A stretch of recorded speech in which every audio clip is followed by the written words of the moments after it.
Everything is political.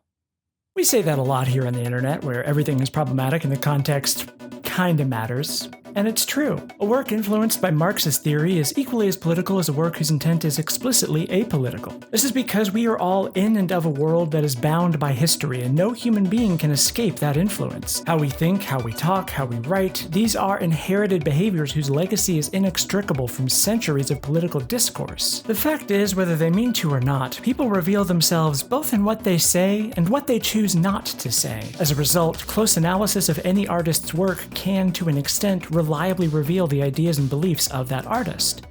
Which gets us to the real question. What are the politics of the McElroy brothers?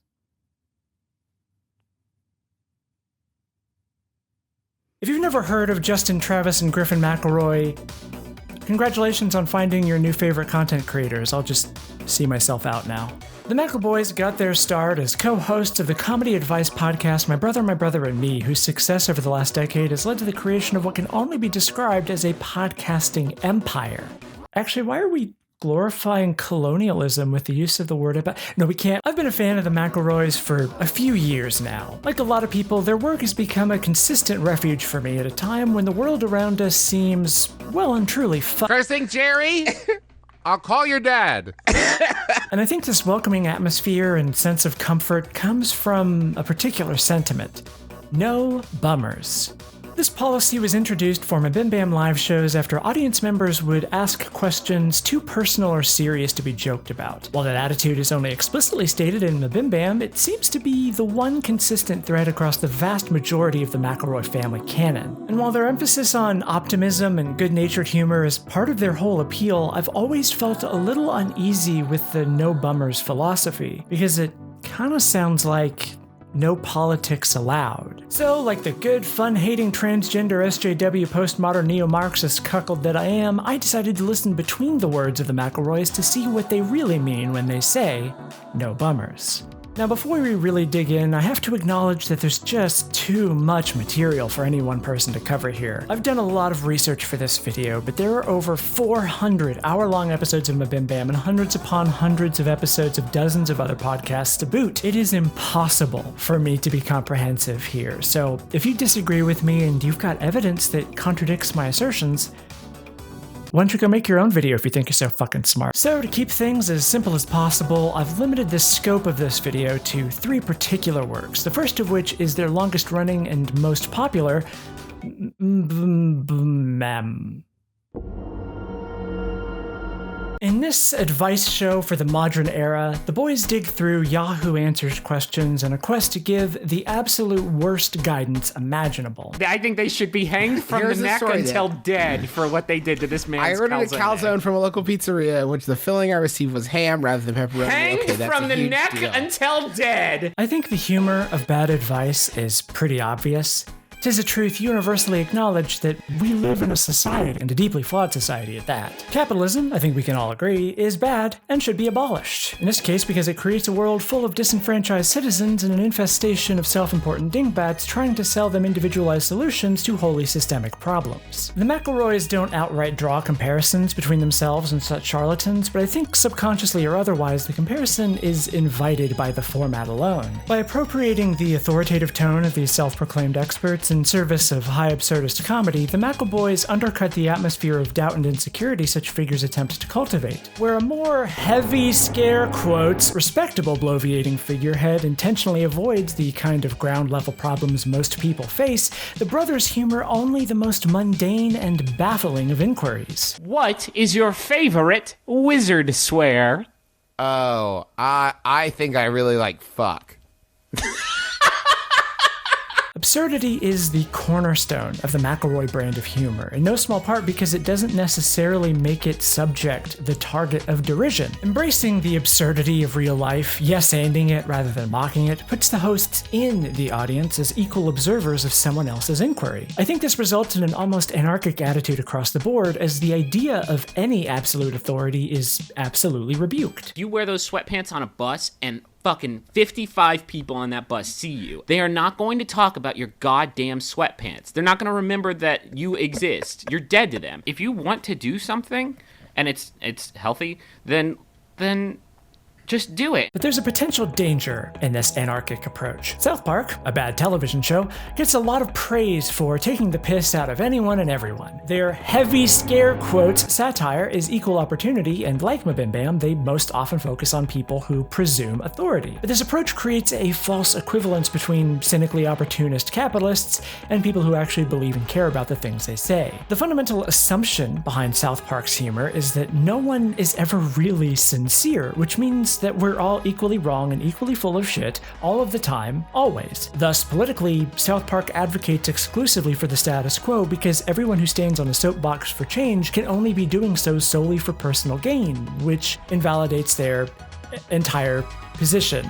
Because wanting to improve your life for yourself, but also for other people, is bad. Unless you're being completely selfless, it doesn't count.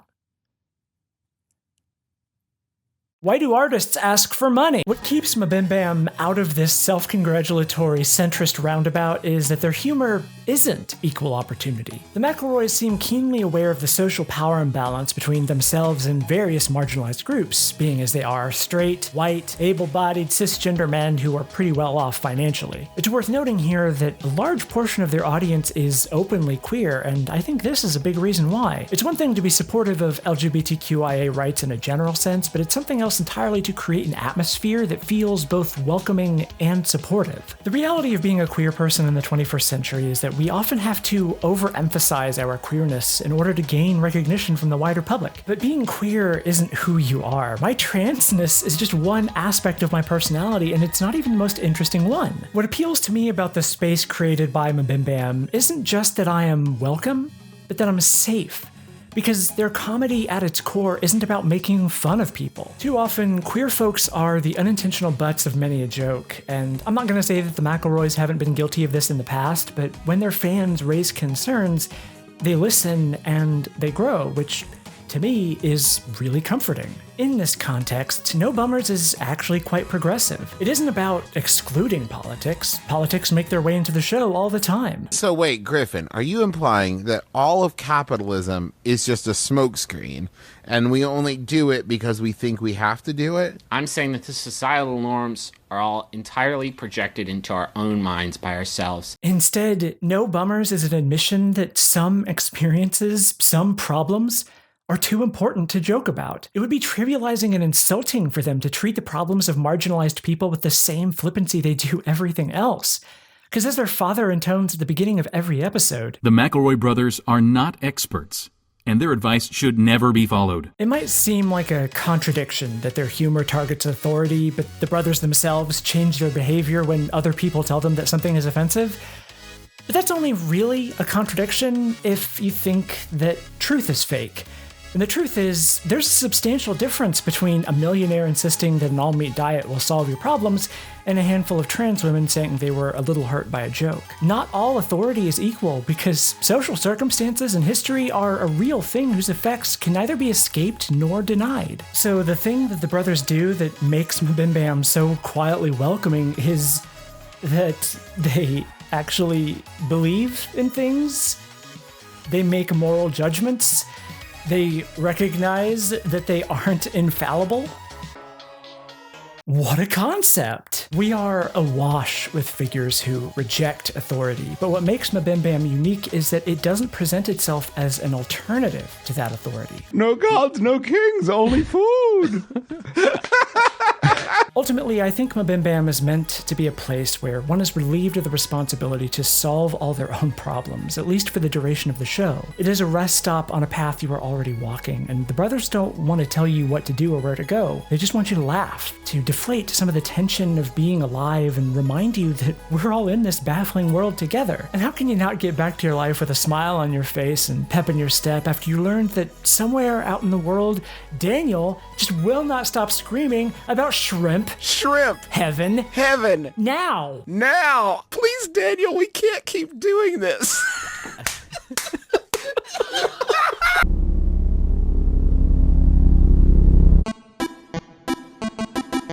Monster Factory is a YouTube show hosted by Griffin and Justin in which they take the finely tuned character creation engines in various video games and smash them so hard that the universe itself is torn asunder. Big money, no whammies. What?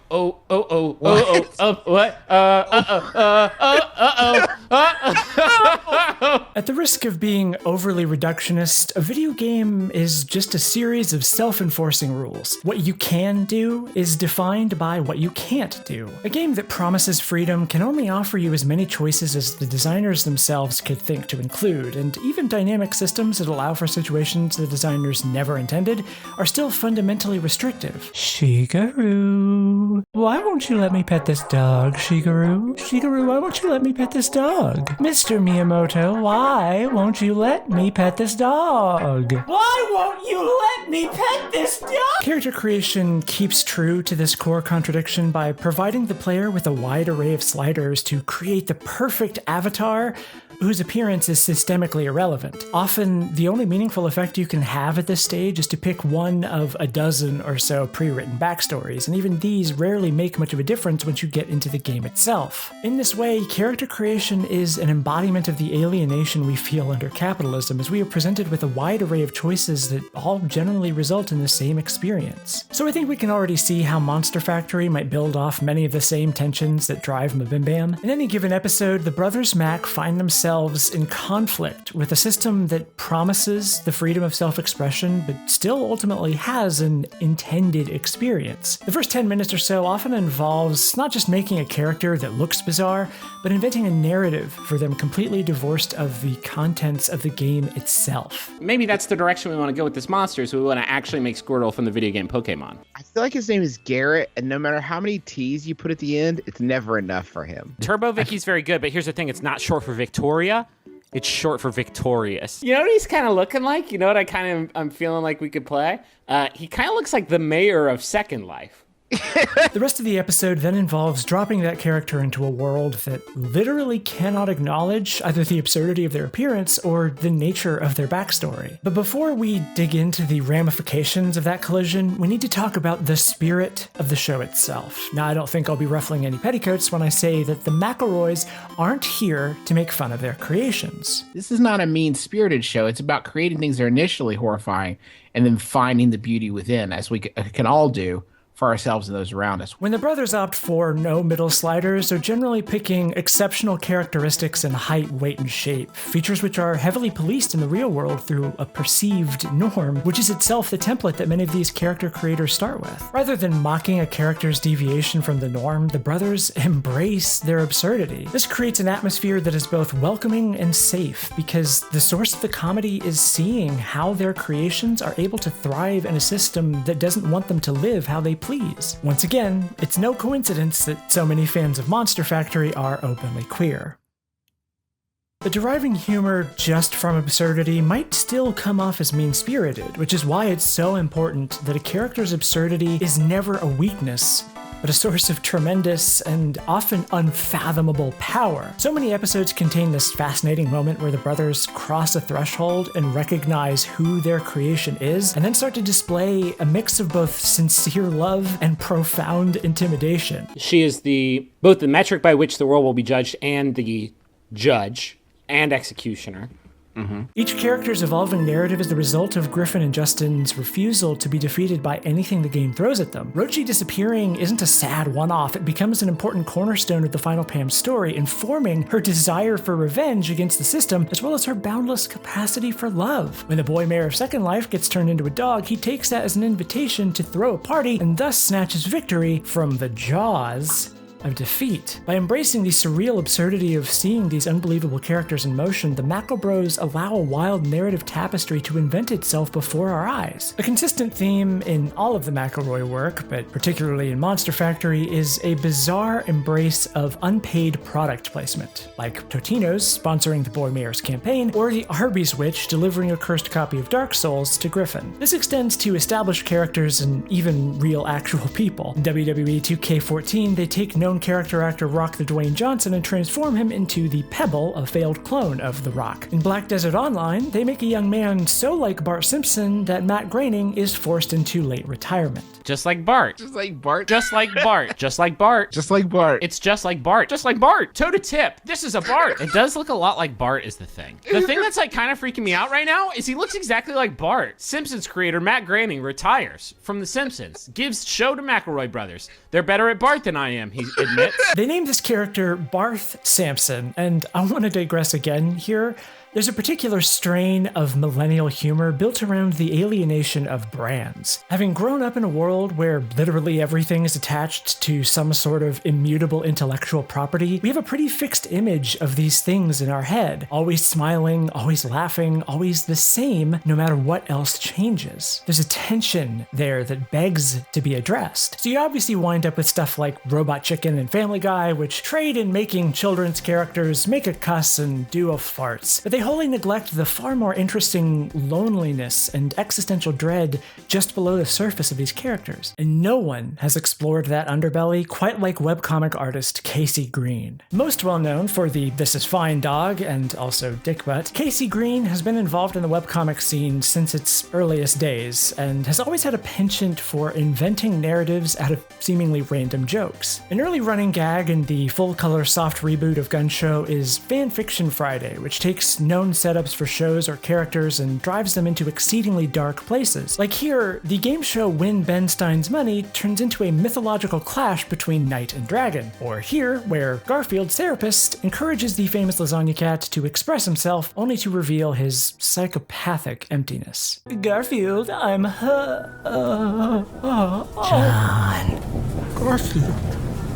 I'm unhappy, John. Of particular relevance, though, is this short comic about The Simpsons that feels like what a neural network made of Game Boys might produce if fed a cache of bootleg Simpsons merchandise. Whoa, man! The cow! The cow! The Did you see my tricks, Milsa? Bart! It's Dark Homer! Another day. What was intended as a one-off gag somehow made enough of an impression that Magnolia Porter drew a fan comic about this fan comic, which then prompted Casey Green to create 3 more comics of his own. They explore the melancholy of Dark Homer as this sad abomination that no one is allowed to interact with, which everyone deeply pities and regrets, as if somehow everyone was involved in his creation. There's a tragedy about Dark Homer that we never really get to see, and it comes to a head when Bart screams at this captured creature, "No, let me go! I'll kill you! I'll kill you for what you did to Mom!" Anyway, Monster Factory does something similar by alienating established characters from their brands and releasing them into the wild. But an even more precise articulation of this idea occurs when the boundless power of their creations is set against the will of none other than Todd Howard himself. Do you think that somehow Todd is watching me play this live and he's counter-programming against my efforts? Watching us.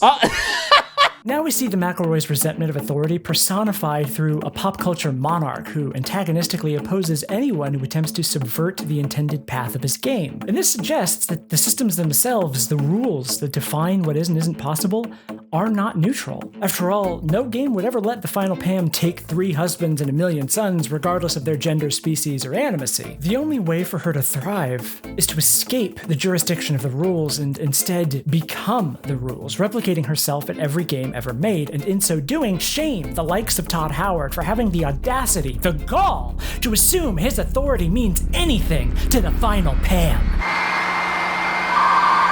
It's notable that the McElroys themselves have no power over their creations, despite in a literal sense creating and controlling them. An early title card for the series depicts Justin and Griffin eating food as a parade of monsters soars over them, which implies that they're passive observers just as much as we are. By once again decentralizing who is in charge, by utilizing a format where all body shapes and sizes are treated the same, no one is left feeling hurt or excluded by the end of an episode. Instead, by witnessing the power of these characters to escape the systems that bind them to a singular reality, to refuse the alienation of all sizes fit one capitalism and gloriously ascend to heights unimaginable, we are left once more to laugh in the face of authority. The Adventure Zone podcast, or Taz, started off as a MBMBAM one-off that ultimately became a wildly popular series on its own. Hosted by all three brothers plus their dad Clint, Taz is a Dungeons & Dragons real play podcast that is unique among the McElroy roster as the only one with a planned narrative and a large cast of persistent characters. Their first season, Balance, sees Griffin DM while his family plays the characters of Taco, Magnus, and Merle as they search for 7 powerful relics that could destroy the world. I think you should have to roll to haggle, right? Yes, prepare to contest me, Garfield the Deals Roller, and a test of mercantile wits! Balance is structured in a classic Legend of Zelda quest style with 7 discrete adventures, each based on a unique theme. For instance, Here There Be Gerblins is a traditional fantasy quest, Murder on the Rockport Limited is a captive murder mystery, and Pedals to the Metal is a Mad Max-style dirty drag race. But we're most interested in the last 2 arcs, The Stolen Century and Story and Song. The vast majority of Balance is built on the conceit that Taco, Magnus, and Merle are just 3 random adventurers employed by Lucretia under the banner of the Bureau of Balance. What we learn in The Stolen Century is that, in fact, the 4 of them, as well as 3 others, Taco's twin sister Loop, Barry Blue Jeans, and Captain Davenport, are actually interdimensional voyagers trapped in a loop, jumping to a new universe in their ship the Star Blaster once a year, fleeing from a universe-eating force they've named the Hunger in pursuit of a force they call the Light of Creation. After seeing a century of death and destruction at the undaunted Hunger, Lucretia comes up with a plan to sever their current universe from the rest of the planar system using a sort of bubble spell. This plan is voted down in favor of splitting the Light of Creation into 7 relics and spreading them across the world. In so doing, the signal drawing the Hunger to their universe is weakened, thus hiding it indefinitely. But as wars are started with their powerful relics, Lucretia grows overwhelmed with grief and takes matters into her own hands. She feeds records of their journey to the Voidfish, a creature that can erase information from living memory, making Merle, Magnus, and Taco forget the last century of their lives together. In an incredibly heart-wrenching scene, which basically just sets the stage for a whole lot more heart-wrenching scenes, we see Taco forget his transgender sister Loop. We see Magnus collapse as Lucretia tries to cradle him. We see poor Davenport have so much of his memory erased that all he knows how to say anymore is his own name. The ultimate antagonist in Balance is the Hunger, and it's here that we finally get to the juicy meat of this analysis. Unlike everybody else who ever thought about those questions, who ever pondered the meaning of it all, and you may find this hard to believe, but I solved it. John was a philosopher who contemplated oblivion and decided it was just too outrageous, and so talked every living thing in his world into such a fervor that they coalesced into a force whose promise spread across the universe. With John at its center, the Hunger's goal was to transcend life and death altogether by becoming reality. No 2 things can occupy the same space, Merle. But that is exactly what I am. When I consume a plane, I tie it on, so to speak. Its bonds become my bonds. And that alone is enough to sustain me.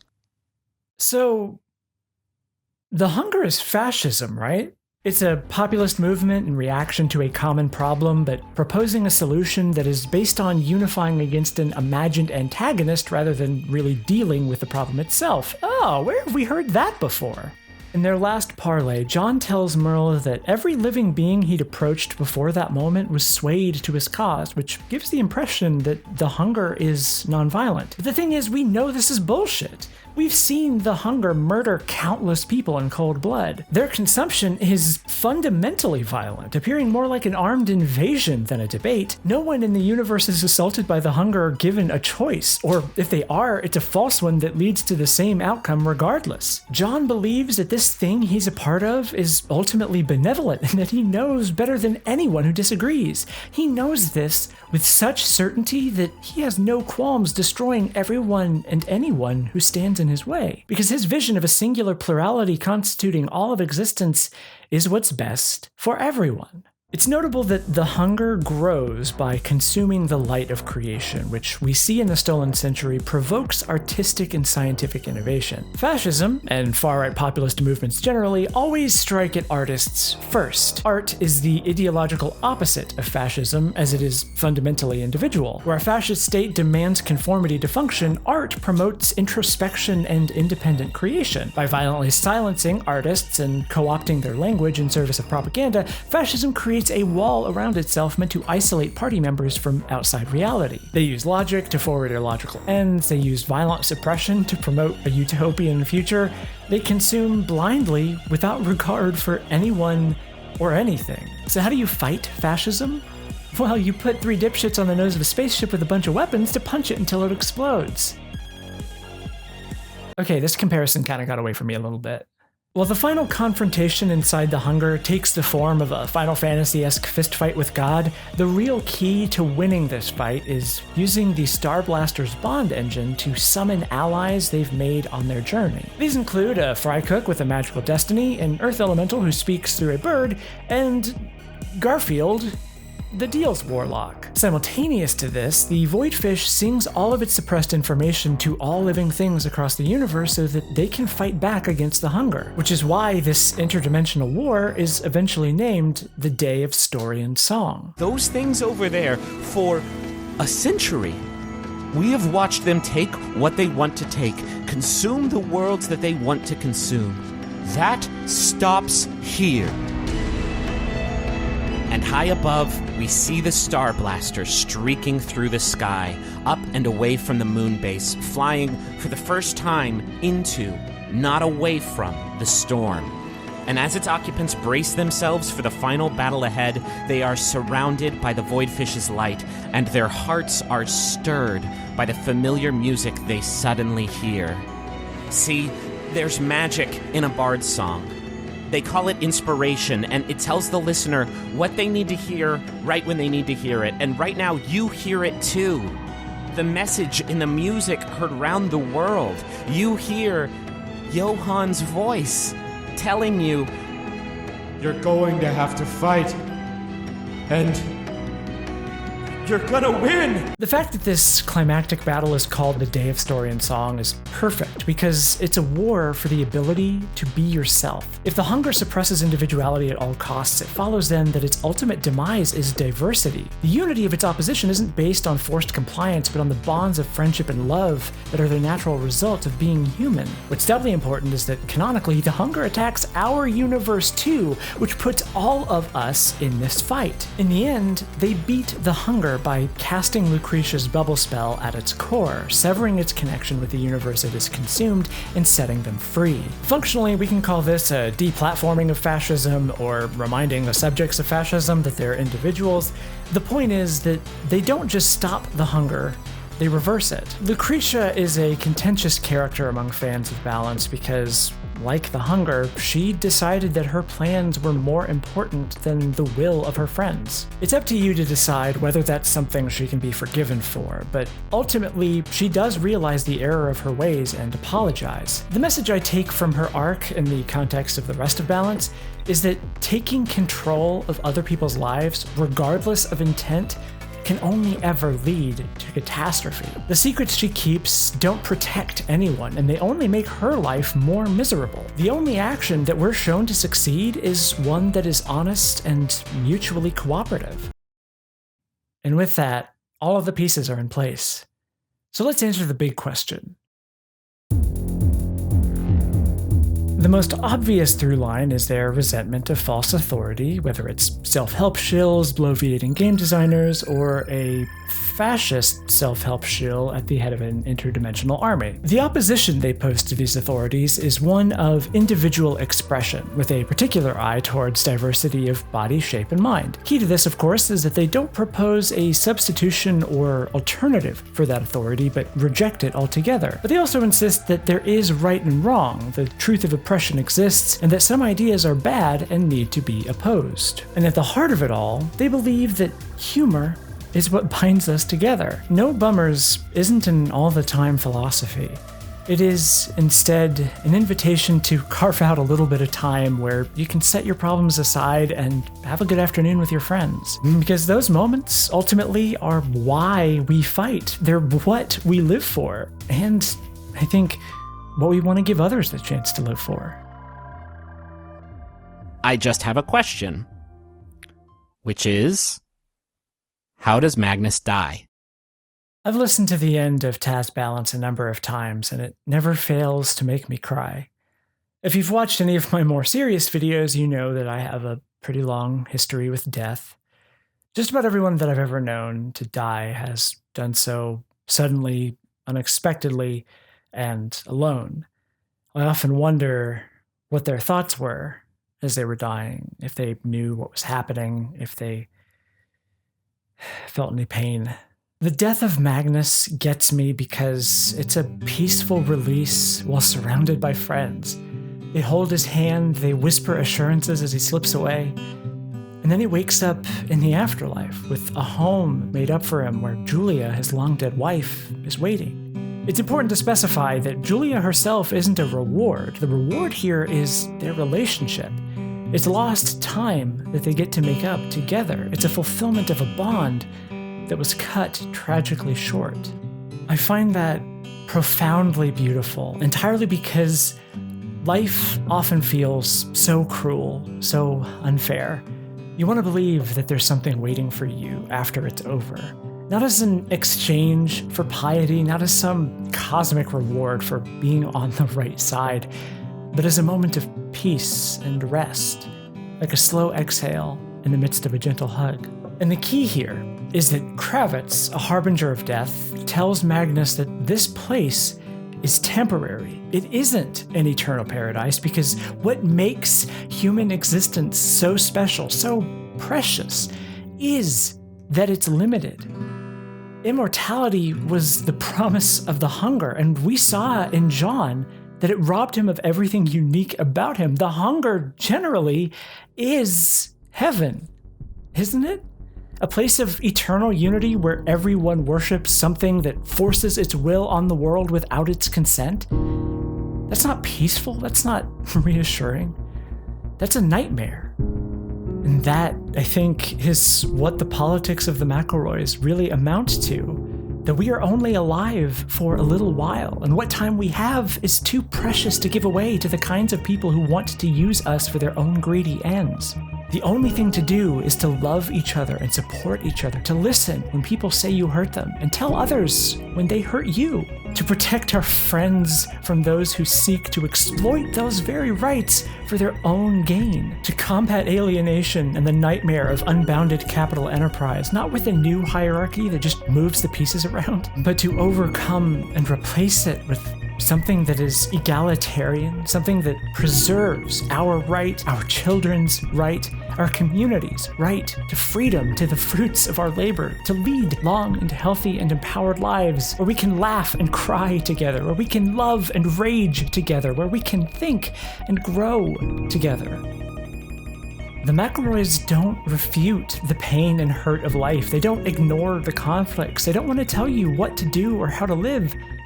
They just want us to see that we're all a family. I'm your oldest brother, Justin McElroy. I'm your middleest brother, Travis McElroy. I'm your sweet baby brother, Griffin McElroy. And that we are powerful because we've chosen each other. And that we should not be ashamed to be exactly who we are. Because we aren't here to exploit each other. We're here to help each other and foster a world that tries to help everyone. Baby, that's communism! Woo! Did it! Communism! Fuck yeah! Nailed it! Congratulations, everybody. You're communists now. You're welcome.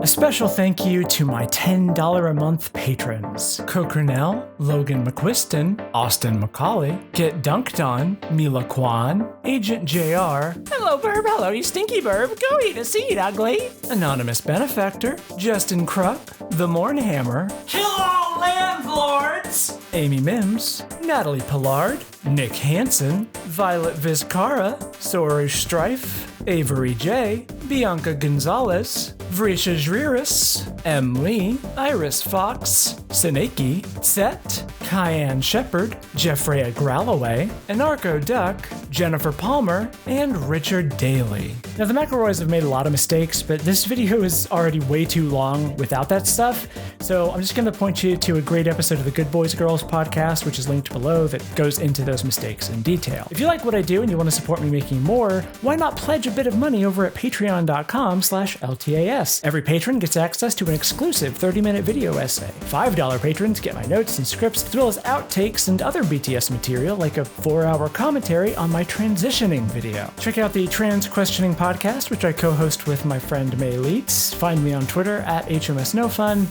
And I think that's everything.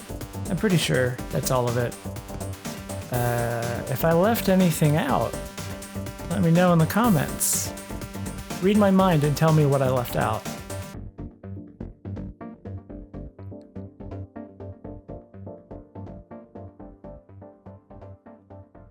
I didn't talk about the Nuzlocke run.